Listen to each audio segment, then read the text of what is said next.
अब देखिए 231, 232 हो गया, 231 में जो भी एक्सप्लेन करना था बता दिया गया। अब हम 233 से 238 तक जल्दी से खत्म करने की कोशिश करेंगे। बेयर प्रोविजन क्या दिए गए हैं आप साथ साथ पढ़ते जाइएगा, जहां कंफ्यूजन होगी पूछिएगा। तो 233 देखिए, rights of a person dealing with agent personally liable क्या है? वैयक्तिक रूप से दायी अभिकर्ता से व्यवहार करने वाले व्यक्ति का अधिकार। अब यहां पे राइट्स ऑफ थर्ड पार्टीज कहीं ना कहीं क्या क्या कॉन्सिक्वेंसेस पे क्या क्या होगा वो बता दिया गया है। इसको सीरियल से हम लोग पढ़ते चलेंगे। अब लिखा है कि राइट्स ऑफ पर्सन, उस पर्सन का अधिकार, किसका? ये जो थर्ड पार्टीज वाले पर्सन हैं इनका अधिकार बताया गया। Right of person dealing with agent, अगर ये जो थर्ड पर्सन है ये डील कर रहे हैं किससे? Dealing with agent. ठीक, तो क्या कहा गया? Dealing with agent personally liable. अब इसका क्या मतलब है इसको समझते हैं।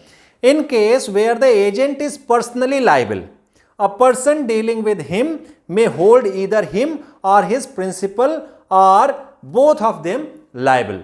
जो अभी 231 में हमने बताया, 231 में बताया कि ये जो एजेंट है, एजेंट तो एजेंट है ही है, ठीक, लेकिन अभी इसने अनडिस्क्लोज कर रखा है अपने प्रिंसिपल को। जब भी वो डिस्क्लोज होगा तो ये जो पर्सन थर्ड पार्टी है इनके पास राइट आ जाएगा। क्या राइट आ जाएगा? ईदर टू sue एजेंट और हिज प्रिंसिपल।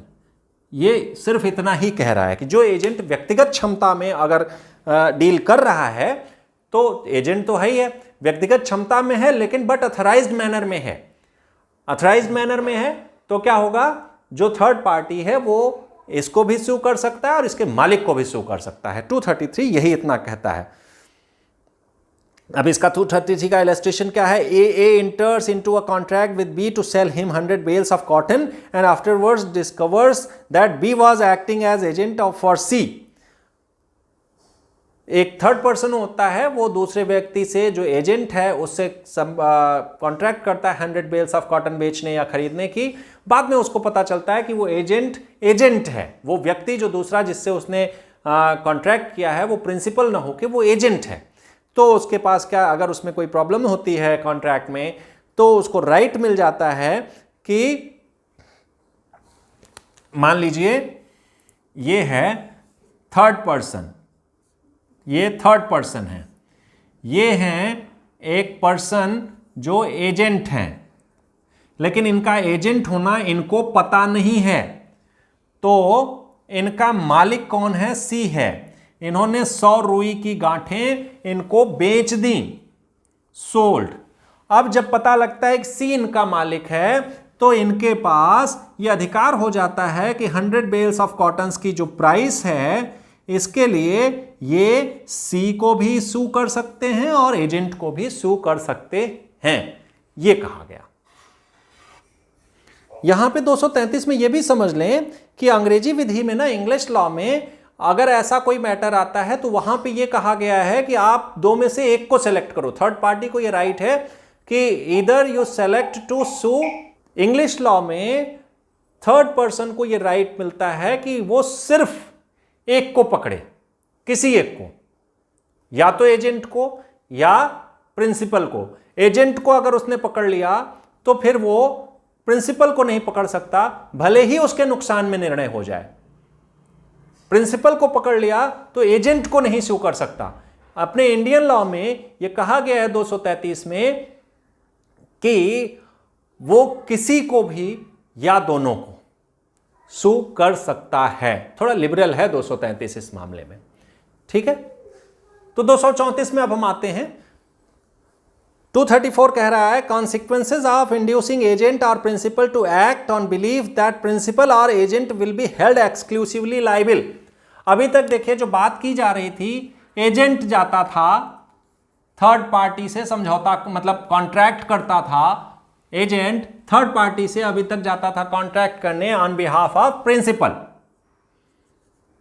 अब ये जो 234 है थोड़ा सा उल्टा दिया गया है। अब यहां क्या होता है, थर्ड पार्टी आता है या तो एजेंट के पास या तो वो प्रिंसिपल के पास। एजेंट को ये उकसाता है, इंड्यूस करता है कि यार तुम इस कॉन्ट्रैक्ट में शामिल हो जाओ, कॉन्ट्रैक्ट कर लो, तुम्हें नहीं फंसाऊंगा, तुम लायबल नहीं होगे, तुम्हारे प्रिंसिपल को मैं लायबल ठहराऊंगा, principal will be held liable. ठीक, फिर कहता है ये मान गए या ये नहीं माने। दूसरी स्थिति में ये प्रिंसिपल के पास आता है, कहता है ये कॉन्ट्रैक्ट कर लीजिए और अगर कोई लायबिलिटी आएगी तो उसके लिए मैं एजेंट को पकड़ूंगा। तो कुछ इनका गड़बड़ रहा होगा मामला, तो इन्होंने दोनों को अप्रोच किया और दोनों को अप्रोच करने के बाद कोई एक मान गया, कोई एक मान जाता है। तो मान लीजिए प्रिंसिपल मान गया, थर्ड पार्टी इंड्यूस करता है कि आप इस कॉन्ट्रैक्ट में शामिल हो जाओ, मैं एजेंट को इसके लिए लायबल ठहराऊंगा, आपसे कोई मतलब नहीं रहेगा, मान गए।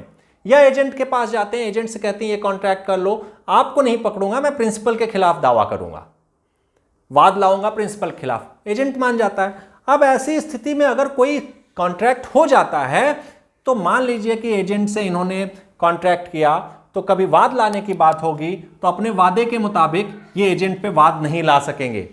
और या प्रिंसिपल पे अगर प्रिंसिपल के पास आते हैं, कहते हैं कि मैं आपके नहीं एजेंट के खिलाफ वाद लाऊंगा, तो ये फिर प्रिंसिपल के अगेंस्ट वाद नहीं ले आ पाएंगे। यही कहा गया है 234 में। When a person who has made a contract with an agent, एक व्यक्ति ने एजेंट के साथ कॉन्ट्रैक्ट किया और क्या करता है, induces the agent to act upon the belief, उकसाता है यह विश्वास करने के लिए कि that the principal only will be held liable, तुम नहीं लायबल ठहराए जाओगे, प्रिंसिपल को हम उत्तरदायी ठहराएंगे। अब वाइस वर्सा चलिए आगे क्या है, और induces the principal to act upon the belief, principal को इंड्यूस करता है इस विश्वास करते हुए एक्ट करने के लिए कि agent only will be held liable, भैया एजेंट लायबल ठहराया जाएगा, आप नहीं। तो क्या कहा जाता है, he can not afterwards hold liable the agent or principal respectively. अगर इनसे कहा कि प्रिंसिपल को नहीं, आपको दायी नहीं ठहराएंगे, तो यहां एजेंट नहीं दायी ठहराया जाएगा। यहां प्रिंसिपल से बोलता है कि आपको नहीं दायी ठहराया जाएगा, तो यहां इनसे कॉन्ट्रैक्ट होने पे इनको दायी नहीं ठहराया जाएगा। ठीक है, तो यह बात 234 में कही गई। 235 की बात आती है। 235 में क्या कहा गया है, 235 में यह कहा गया है कि अगर कोई व्यक्ति किसी अन्य व्यक्ति का एजेंट होने की झूठी बात प्रख्यापित करता है, मतलब प्रिटेंड करता है as he is the agent of somebody else, और यह दिखाने के लिए कि उसके एजेंट उस प्रिंसिपल के नाम पे शायद मैं सौदा कर जाऊं, मतलब जो भी उसका इंटेंशन हो, मैलाफाइड इंटेंशन हो। तो यहां कहा जा रहा है कि लायबिलिटी ऑफ प्रिटेंडेड एजेंट 235 में कहा गया कि जो ऐसे तरह से एजेंट की लायबिलिटी क्या होगी, जो अपने आप को किसी का एजेंट गलत तरीके से बताए, झूठे तरीके से बताए कि ये एक व्यक्ति हैं जो कि एजेंट हैं और ये बी से सौदा करने के लिए एक बहुत रिनाउंड आदमी है या कोई ब्रांड है, यहां पे मान लीजिए सी, ए बी से कहते हैं कि मैं इनका एजेंट हूं और आप ये कॉन्ट्रैक्ट मुझसे कर सकते हैं। बी इस प्रभाव में कि ठीक है इस व्यक्ति का एजेंट है तो ये ब्रांड भी ठीक है, चलो कर लेते हैं सौदा। अब पता चलता है कि ये इसके एजेंट है ही नहीं है, तो क्या होगा, सारा लायबिलिटी एजेंट पे आएगा, जो भी नुकसान होगा वो इनको भरना पड़ेगा, डैमेजेस, कंपनसेशन जो कुछ होगा वो भी इनसे ले सकते हैं, इनका रोल नहीं आएगा। और रोल आ भी सकता है कब, अगर ये कहें, आपने पढ़ा है 196 वगैरह में कहा रेटिफिकेशन, अगर ये रेटिफाई कर दें कि नहीं भाई ये मेरे एजेंट हैं, अगर ये रेटिफिकेशन अनुसमर्थन इनका मिल जाए, रेटिफिकेशन अगर हो जाए सी के द्वारा, तब फिर ठीक है। अदरवाइज एजेंट जो इस तरह से प्रिटेंड कर रहा है, झूठी बात कह रहा है कि मैं इनका एजेंट हूं, वो लायबल ठहराया जाएगा किसी भी जो नुकसान होंगे बी को। अब उसके लिए पढ़ लीजिए 235 क्या कह रहा है। अ पर्सन अनट्रूली, ध्यान दीजिएगा, अनट्रूली माने झूठे तरीके से, रिप्रेजेंटिंग हिमसेल्फ, अपने आप को ऐसे रिप्रेजेंट करता है, to be the authorised agent of the another. Untruly he is representing himself like he is an agent, authorised agent of C. इस उदाहरण से आप समझिएगा।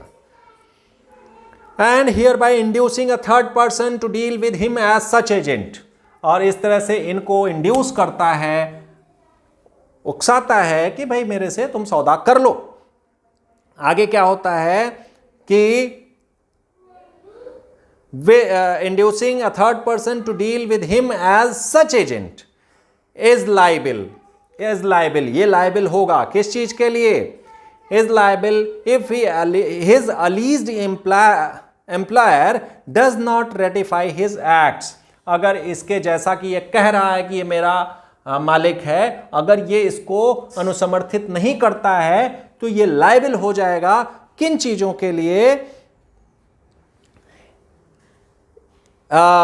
To make compensation to other in respect of any loss or damages which he has incurred by so dealing. अब इनको जो भी damages होंगे, इनके इस कारण से डैमेज होगा, जो भी नुकसान होगा, जो भी क्षति होगी, उसके कंपनसेशन के लिए, या आप यहां पे कह सकते हैं डैमेजेस के लिए, ये लायबल होंगे। कौन? एजेंट। बात समझ में आ गई? कुछ है नहीं खास, बात समझ में आ गई ना? ठीक है, ठीक है। तो अब 236 देखते हैं। 236, 37, 38 खत्म करके ही आज हम इसमें आपको छोड़ेंगे। जिसको क्लास छोड़नी हो छोड़ सकता है, कोई बाइंडिंग नहीं है रुकना।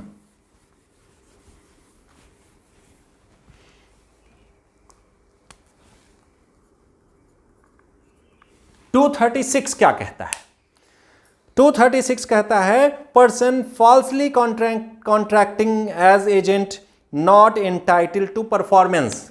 वही जो ऊपर वाली बात है, 235 वाली बात है, ये ए है, ये अपने आप को फॉल्सली, झूठे तरीके से, फॉल्सली माने झूठे तरीके से अपने आप को एजेंट बताते हैं। Falsely represent himself as agent. तो जब बी को पता लगेगा कि ये एजेंट नहीं है, तो क्या ये परफॉर्म करेंगे? क्या नहीं करेंगे। तो नहीं करेंगे, तो यहां पे ये कहा गया है कि फिर ये एजेंट इनको कंपेल नहीं कर सकता है कि जो कॉन्ट्रैक्ट हुआ है उसको परफॉर्म करो। Can't compel to perform. Agent जो कि फॉल्सली अपने आप को रिप्रेजेंट करता है एक एजेंट के तौर पे, थर्ड पार्टी को कंपेल नहीं कर सकता कि कॉन्ट्रैक्ट को परफॉर्म करो। A person with whom a contract has been entered into the character of agent, जिसके साथ एक संविदा में शामिल हुआ गया है एजेंट के रूप में, क्या कर सकता है? Is not entitled to require the performance of it. वो इसको परफॉर्म करने के लिए नहीं कह सकता है if he was in reality acting not as agent but on his own account, जबकि वो वास्तव में एजेंट के रूप में नहीं काम कर रहा था, अपने लिए काम कर रहा था। ठीक, तो वही बात मैंने बताई कि अगर ये फॉल्सली रिप्रेजेंट करता है कि एजेंट है, तो बाद में इससे ये नहीं कह सकता है कि तुम इसको हमसे संविदा किए हो, क्योंकि इसने संविदा इस परसेप्शन में किया था कि एजेंट है। तुम झूठ बोल गए, मैं तुम्हारे खिलाफ वाद ला लूंगा, इसको तो राइट मिल जाएगा ना वहां से, इसको कंपेल नहीं किया जा सकता। तो ये है 236। 237 में फिर से देखिए क्या हेडिंग है? Liability of principal inducing belief. किस चीज का? That agents unauthorised acts were authorised. यहां पे प्रिंसिपल्स लायबिलिटी आ रही है। किस चीज के लिए? प्रिंसिपल्स लायबिलिटी है अगर वो थर्ड पार्टी को इंड्यूस करता है। इंड्यूस माने क्या कहा गया है? उत्प्रेरित करता है, उकसाता है कि किस चीज के लिए? समझिएगा, फॉर इंड्यूसिंग बिलीफ, ये इंड्यूसिंग बिलीफ, विश्वास, ये विश्वास पैदा करने के लिए उकसाया जाता है मालिक के द्वारा। क्या? कि जो एजेंट के अनऑथराइज्ड एक्ट्स हैं,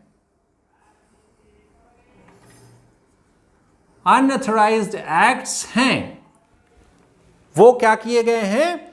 ये मेरे द्वारा ऑथराइज्ड हैं, आर ऑथराइज्ड।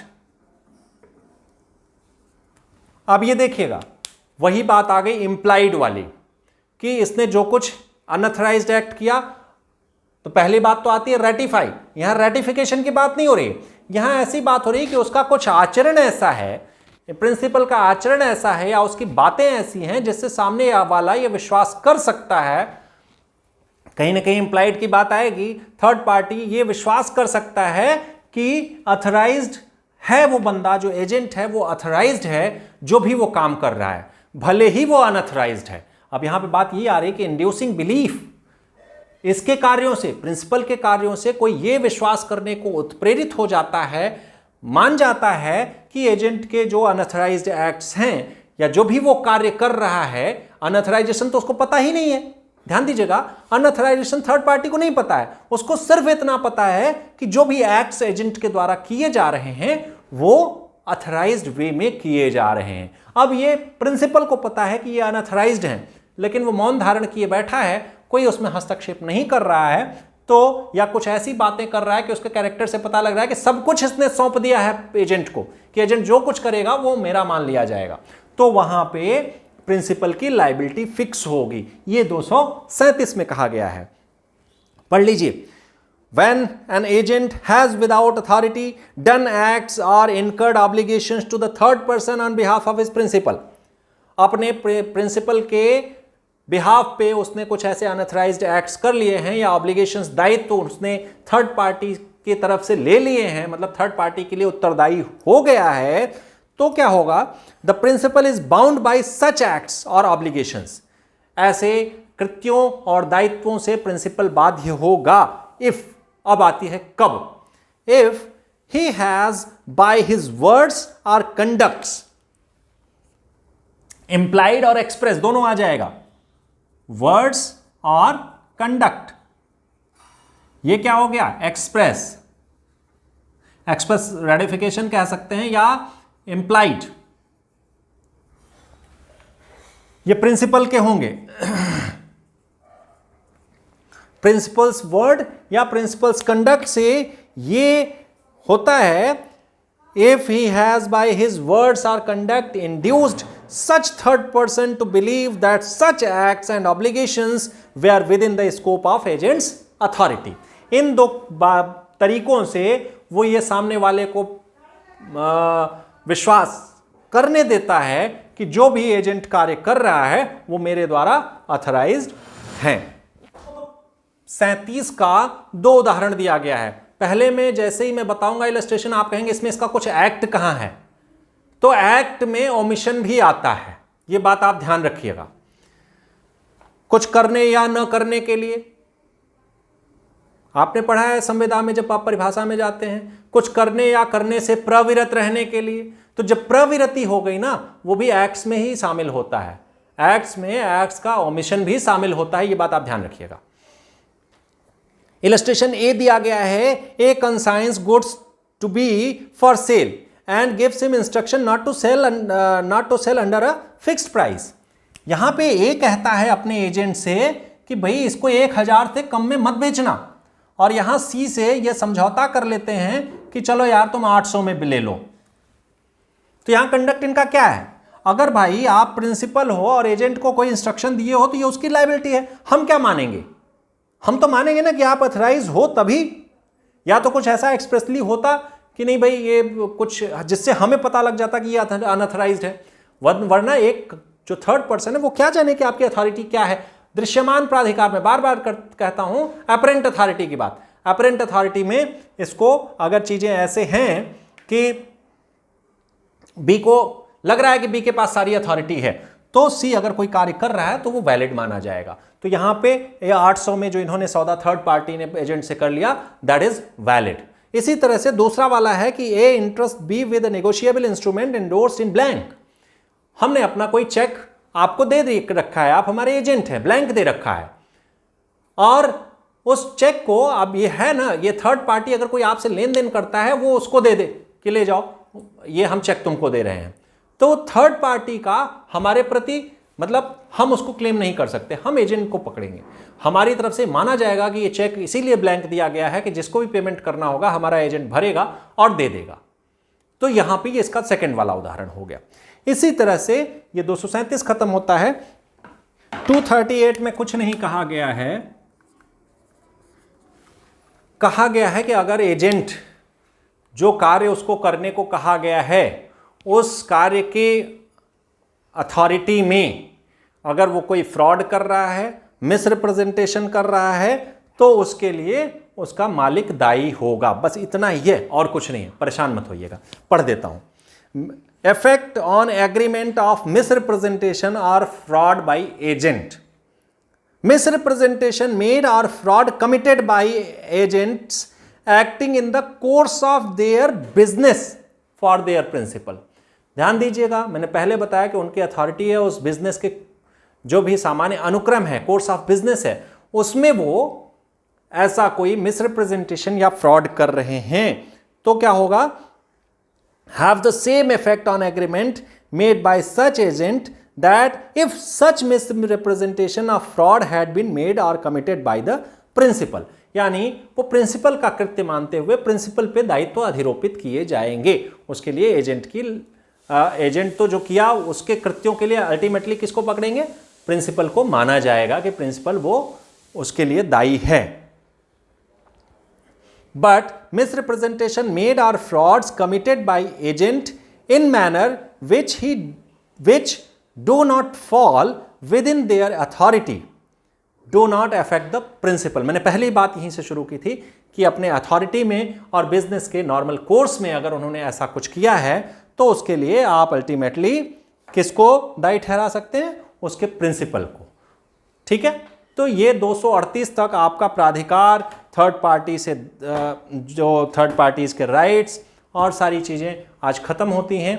एजेंसी अभी एक बचा रह गया, 201 से 210 टर्मिनेशन ऑफ एजेंसी।